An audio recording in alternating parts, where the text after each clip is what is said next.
Are you tired of that watered down gospel? Are you looking for a straightforward message with no punches pulled? Then welcome to High Octane with your host, Cindy Flowers.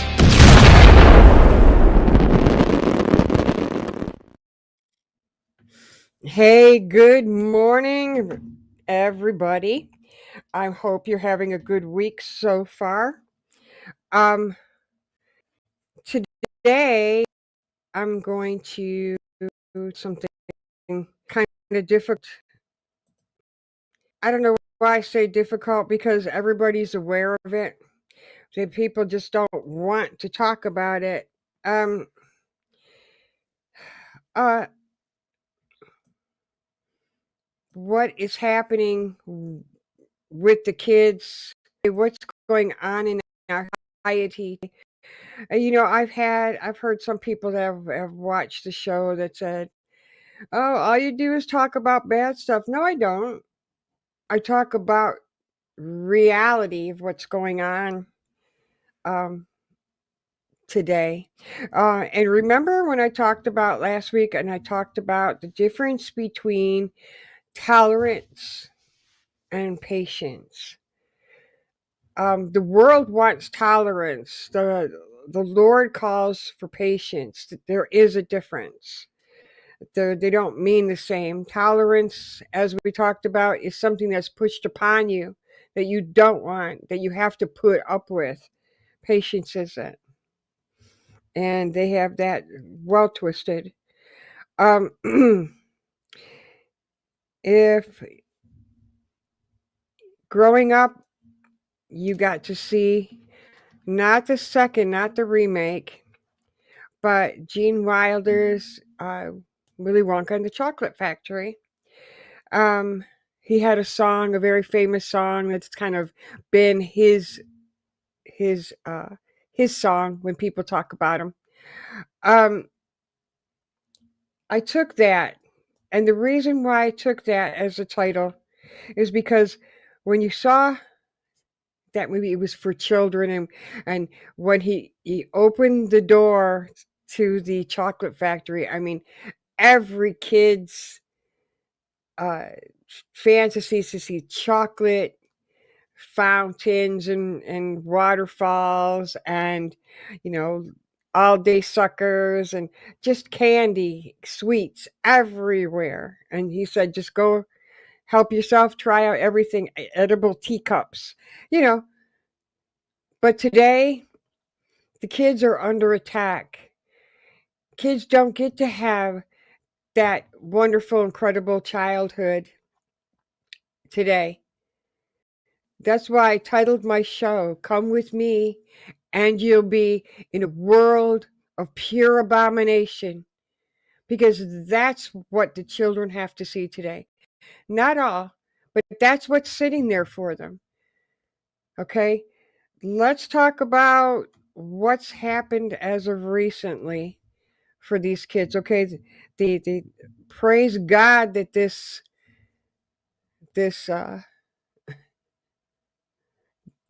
den of iniquity is going to be over with in a few days, and hopefully it vanishes, never to be seen again, but that's highly doubtful. What One of the news things that I have read, uh in Boston, they had found in an apartment, they had found, I don't know, 5 or 6 children in this apartment with, I'm not sure how many transgender drag queen men that there were. Uh, they had drugs, alcohol, sex toys, and the youngest child was 5 years old. The youngest child that was there. Not only that, but one of these transgender, gay, drag queen, whatever they were, one of them had died from the drugs, from taking the drugs or whatever. So that there was a dead person, a dead adult in this apartment complex, in this apartment building with these children. And How did those children get there?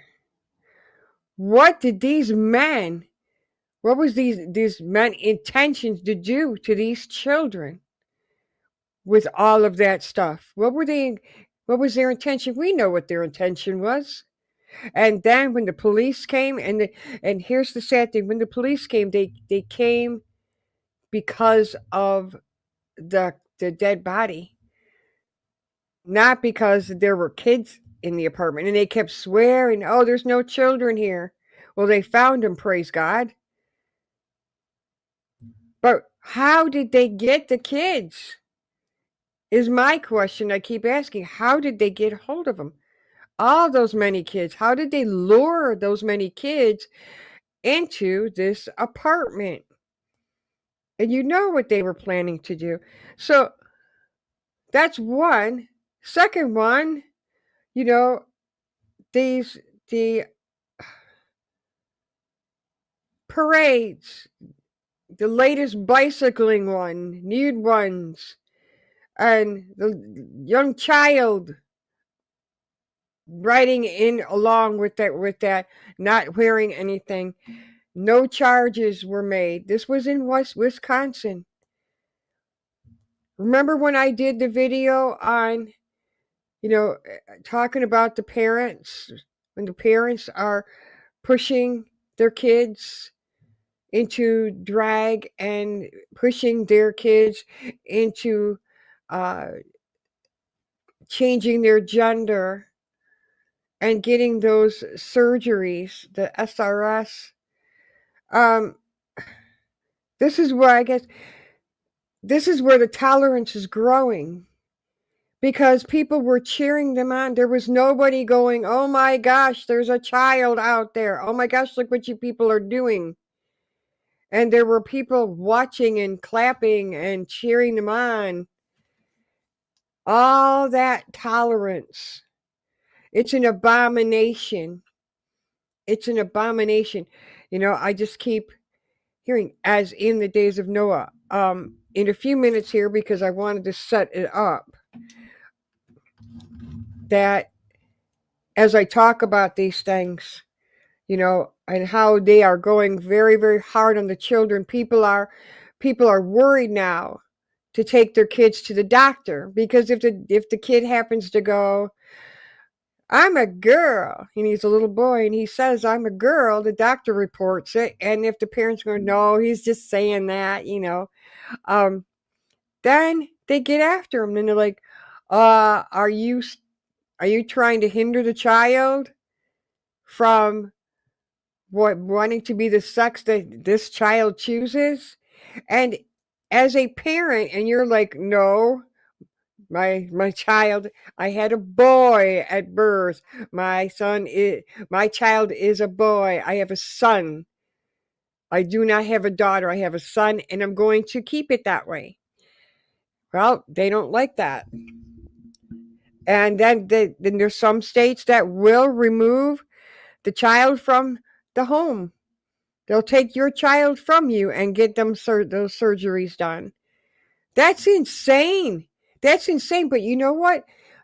With that being said, it starts to make me think, well, I'm not hearing so much about people screaming about abortion, right? And I'm like, wow, it's been pretty quiet about that. I mean, we're still fighting. It's still a fight. It's going to be a fight until it is completely eradicated. So we continue to fight to end abortion completely. But what you're seeing now is you have these children at young age, and even at like 12, 13, that are going in and getting, little girls are getting their breasts removed. They're giving these little children hysterectomies, removing their uteruses and stuff. So there is nothing that they can do if they end up changing their mind. They have no uterus. They will never be able to procreate. So is this another way to stop? Is this another way, a sneaky way of population control? That's crossed my mind several times going, is this another way to do it besides abortion? Because right now, people are fighting abortion. That's being fought. We're fighting this, but we're not fighting it as hard as we should be with this gender reassignment surgery. And these small children, these parents are encouraging it. They're living in a world of abomination. They're not living a healthy childhood that we grew up in. I mean, yeah, we may come from broken home. We may come from, single parents or whatever.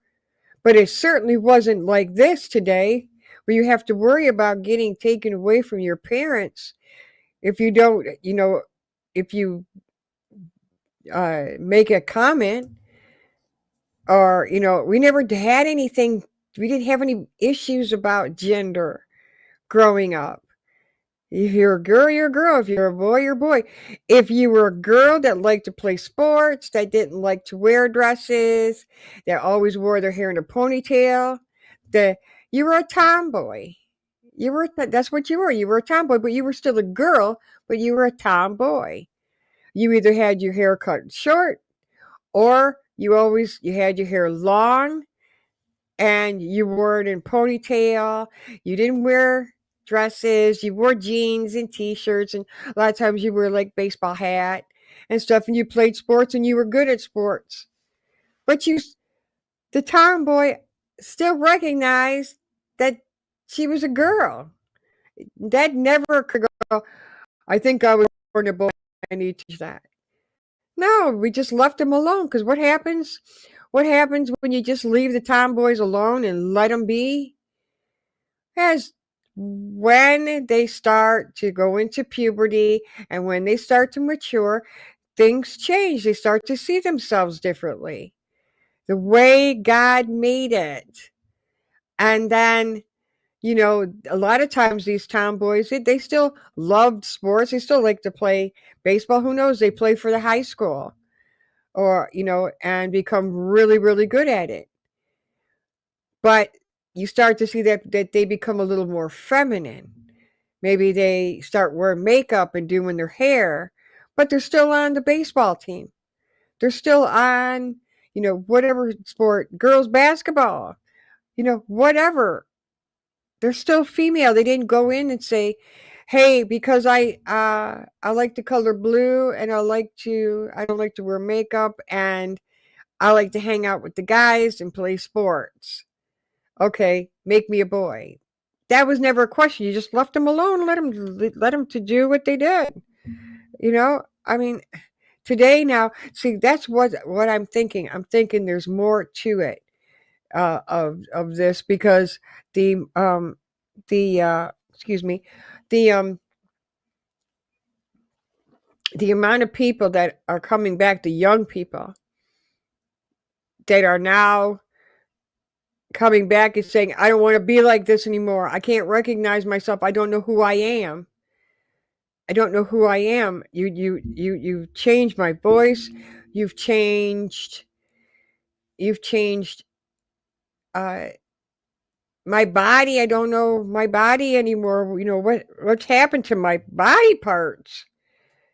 And then they look in the mirror, and they realize they're never going to be the same again. They're never going to be the same again. They're never going to sound the same again because of, their vocal cords, because of the hormone blockers and the testosterone. It's never going to come back. Well, I can't say, I'm saying that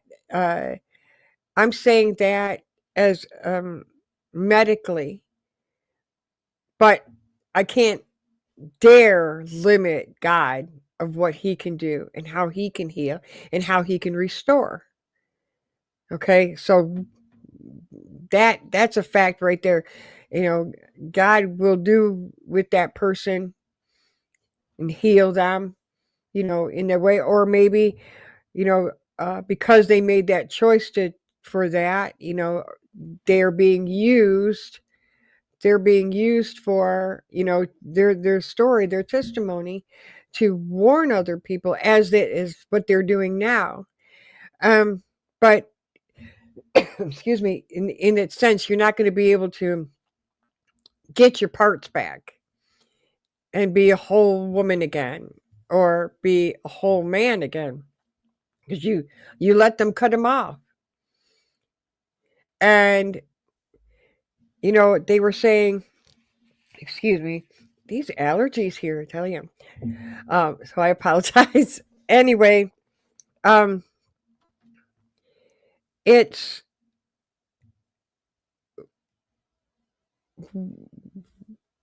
what they've been doing, it's just mind-boggling. It's mind-boggling to me. These people use the excuse, well, if we don't do these gender assignment surgeries, then they talk about suicide. They think about it because they cannot be in the body that they feel that they are. That's not true. They don't start thinking about suicide until after they start the blockers and the surgeries. When they start to look at themselves in the mirror, as they start to mature and they're going into, really going into puberty and coming, to know themselves and everything, and they see that their body has been mutilated, then they start thinking, what have I done? What have they done to me? I want to be, and they look at pictures of themselves before that they were mutilated, and they're like, I don't want to be this. I don't even know who I am. I don't want to be this. Get me out of this body. And they want to transition back to how they were. So, but they can't. I mean, to the best that they can, they transition back to the best of their ability. But they can't go back to how they were. Schools are pushing it. They are leaving parents in the dark about things. Everything is done in secret. I mean, they are after your children. New York City had a drag march. What were they saying in the drag march? We're here, we're queer, we're coming for your children. Okay, when someone says we're coming for your children, that's exactly what it means. We're coming for your children. And they wanted to backtrack and go, oh, well, we didn't mean it exactly that way. You're misunderstanding it. How do you misunderstand we're coming for your children? If you meant it to be different, then you would have worded it differently. You're coming for the kids. You've shown it in every area. In my state, the attorney general she's gay. She's pushing for drag queens in every library and for story time. And she wants to start pushing the interfering with the First Amendment, saying, about hate speech. And it's like, no. We're not going to go there, So it's just pushed upon just after the kids, and it is an abomination. It is a horrible abomination. Now, what I'm going to do, because I just wanted to kind of prep you, I am going to be reading. Get this out of here for a minute. I'm going to be reading from Matthew 24. And give me some room here. Yes, I still have a very crowded desk. Everything is everywhere. And everything falls off. Okay, I'm going to read the chapter. So pay attention, because what we talked about and what's going on here is what is going on is known, and there is a solution. Okay, Matthew chapter 24, starting with verse 1. Then Jesus went out and departed from the temple, and his disciples came up to show him the buildings of the temple. And Jesus said to them, "Do you not see all these things? Assuredly I say to you, not one stone shall be left here upon another that shall not be thrown down." Now, as he sat on the Mount of Olives, the disciples came to him privately, saying, "Tell us, when will these things be? And what will be the sign of your coming and of the end of the age?" And Jesus answered and said to them, "Take heed that no one deceives you." You hear that? Take heed that no one deceives you. We have a lot of deceivers out there. "For many will come in my name, saying, 'I am the Christ,' and will deceive many. And you will hear of wars and rumors of wars. See that you are not troubled, for all these things must come to pass, but the end is not yet. For nation will rise against nation, and kingdom against kingdom, and there will be famines, pestilences," which we've already had, a pestilence is like at the pandemic. And, they're planning, some more.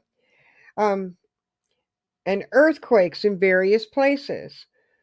All these are the beginning of sorrows. Then they will deliver you up to tribulation and kill you, and you will be hated by all nations for my name's sake. And many will be offended, will betray one another, and will hate one another. Then many false prophets will rise up and deceive many. And because lawlessness will abound, the love of many will grow cold.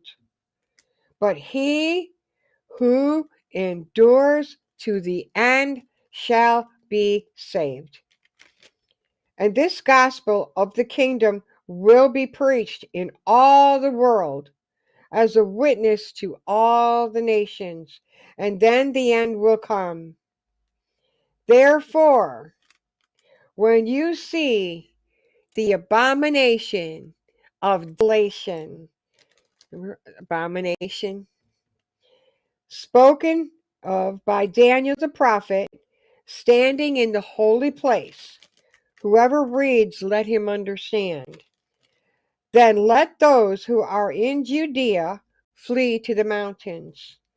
Let him who is on the housetop not go down to take anything out of the house.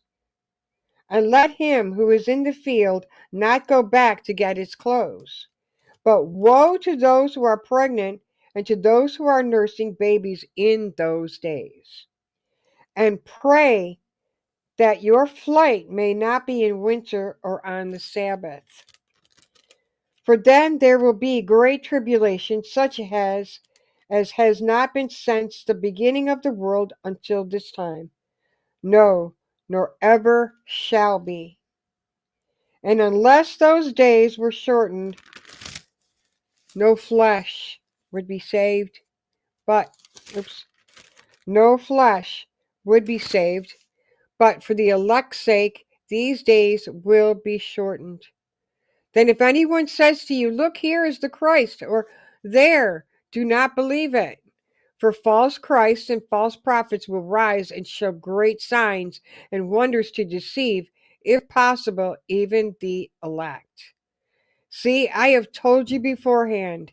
Therefore, if they say to you, "Look, he is in the desert," do not go out. Or, "Look, he is in the inner rooms," do not believe it. For as the lightning comes from the east and flashes to the west, so also will the coming of the Son of Man be.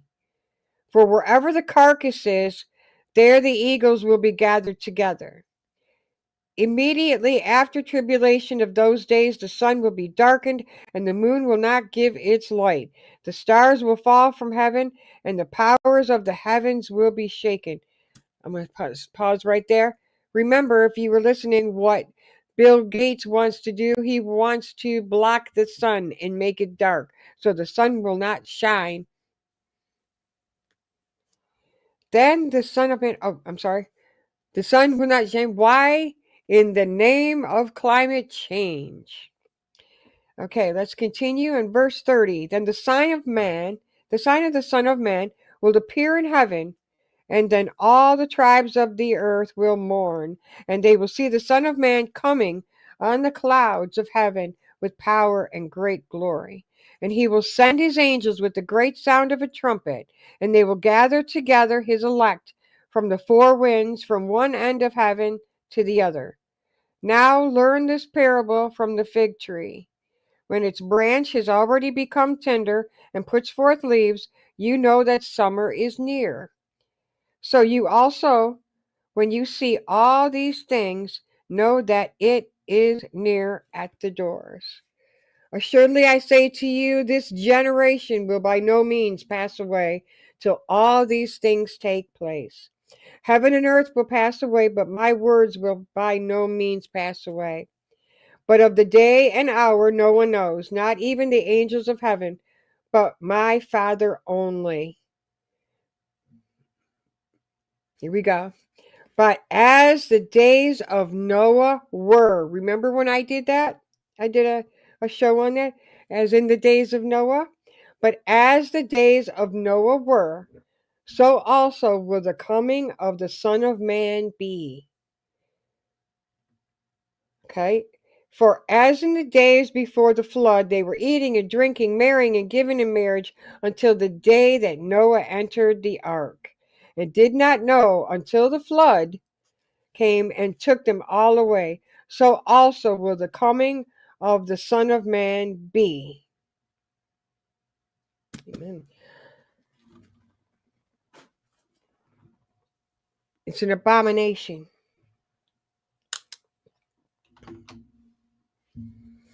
These kids, what's happening here, and what is taking place. I didn't expect that they were going to go after the children. I know that I read in there that the enemy was going to come after the children.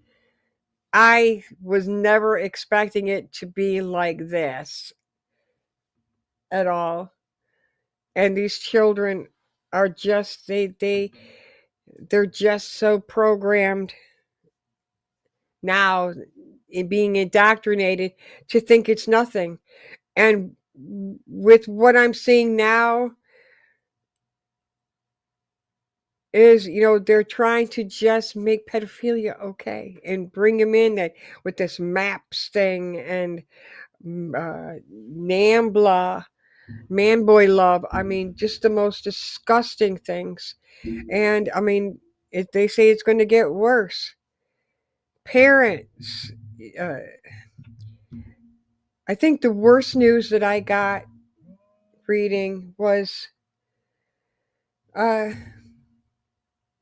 they're going after children who are autistic. They're going after the autistic community. Yes, it's a fact. They're going after. They're trying to add the symbol of the autism symbol to the flag. They want to reach the autism children to see if to get them to about their gender, and it's like you leave those children alone. They're going after them because they have autism. That I think they feel that they're easily manipulated. They will be easy to indoctrinate. However, unless you have been around an autistic child, or you teach autistic children, They may not speak. They may be high on the spectrum, low on the spectrum, high functioning. But, I've had an experience with an autistic child, and they nonverbal. They were born that way. They were made that way by the MMR vaccine, because it happened shortly after that vaccine. But I will tell you that autistic children are incredibly smart. Some are geniuses. They may not talk, they may not understand a lot of things, but they see things how they see things, and it's genius. They create. They love music. They're artists, musicians. I mean, mathematicians. Einstein. Um, and they wanted to take these children. And I often think there's another parent, a father, who has an autistic son, a severely autistic son, and the father is a high functioning autistic as well. And he said he thinks that they're going after them because they want to eradicate the autistic community. They want to get rid of them. Like what's it called? Uh, Natural selection. I would have to look more into that to be able to give a yes or a no on it, in my opinion. But nothing surprises me anymore, but the fact that they are now trying to infiltrate themselves into the autistic community. Parents, you've got to do something.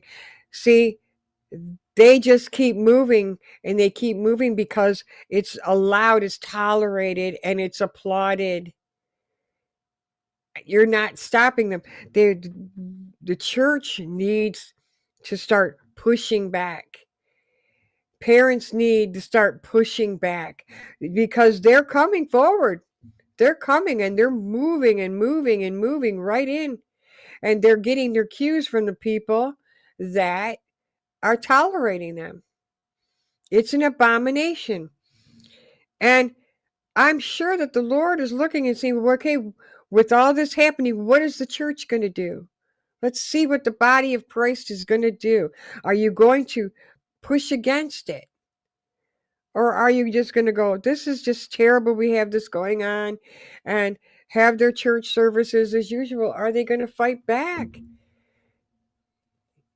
We have to fight back. The parents, there's a lot of parents out there that I applaud, that they're fighting back, but even they've said that they feel like they're alone. We need more parents. They can't fight by themselves, because this evil will corner you, and they will attack you, and they put the fear in you, because they come by packs, like ravaged wolves. You don't just get one wolf. They always run in packs so they can come all at you all at once, and all of them tear you to pieces. And that's exactly what they do. And we need to fight back on this. We need to fight it. It's gone too far. Tolerating this disgust, it's an abomination, and you can't applaud it. They want to applaud it. They want to put a crown on it. They want to stroke it and say, there, yes, I understand. This is, oh, these poor people. I suggest, that you look into it. No, I'm not always bringing the negative. I'm bringing the reality. I'm sorry that I'm kicking your comfort zone, and I'm going to keep kicking it. I'm going to keep kicking it, because you can't get comfortable in these times. It's not right for you to be comfortable when there's people there that are suffering, that need to be saved. And you know what? When these people that are doing this, if we're praying against that and pray. I know it's difficult, but to pray for them that God will turn them around if they have not been handed over to their reprobate mind yet. Then everybody is worth saving.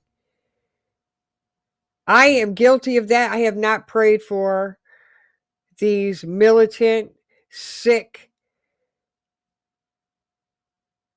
drag queens, transgenders, groomers. I have not prayed for their salvation. So I'm speaking to myself as well when it comes to praying for them. And I'm bad for that. So I'm right with you as I'm speaking. That's something I have to take upon myself as well.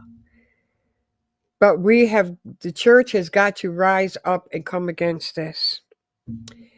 It just does. There's no other way, because they're coming and they've crossed all the lines. They just keep moving along, no accountability, and they're allowed. All the floodgates are open. They can just come right through, and nobody's stopping them. That's the problem. And I'm at my last 5 minutes here. So as I wrap this up today, just keep in mind, pray, keep them in prayer, fight with these parents. If you're a parent, go to the schools, fight to get those books removed. If drag queen story hours, you go to the libraries and you fight. Just continue to fight against this. You have to make your voices heard. I don't have a little child anymore. My child's grown, but I'm going to fight with you. I'm going to fight because you're my brothers and sisters. And those are, those children. I don't want to see any harm come to those children of my brothers and sisters. So I'm going to fight with you. I'm going to fight hard with you. We just have to all come together and do it. It's exhausting. You say, oh, I don't have time. Yes, you do. Yes, you do. You have time. You have time to do it. As I always say, if you have a disability or you're older, that's understandable. Then help out the people that can. If you know people that are out there fighting, find out, how can I help you when you travel? Do you need gift cards for food? I can send those to you. I can give those to you so you have food to take on your trip. Is there a march in Washington? Let me help you pay for gas to get there. Those kind of things help, and you're supporting, and that's joining into the fight. But you've got to let your voices be heard. The Lord wants to see what his church is going to do to come against this. And we have to. We really have to. Because, man, they're coming in like a swarm, and they're not stopping. And you know what? They're doing what they're doing, and they're not getting arrested. Charges are not being brought against these people. They're not. You know who gets in trouble? We do. We do. We're known as domestic terrorists. We're known as being ones to spread hate speech. We've got to hit our knees. We got to fast and pray and stay in prayer. But we got to make ourselves known, and we have to fight. We have to fight for our kids, and we got to stop this abomination and let kids be kids again. And with that, I thank you for joining me today. And until next time, this is the Alabaster Box. I'm sorry, I just did my podcast last night. This is High Octane, and I will see you next week.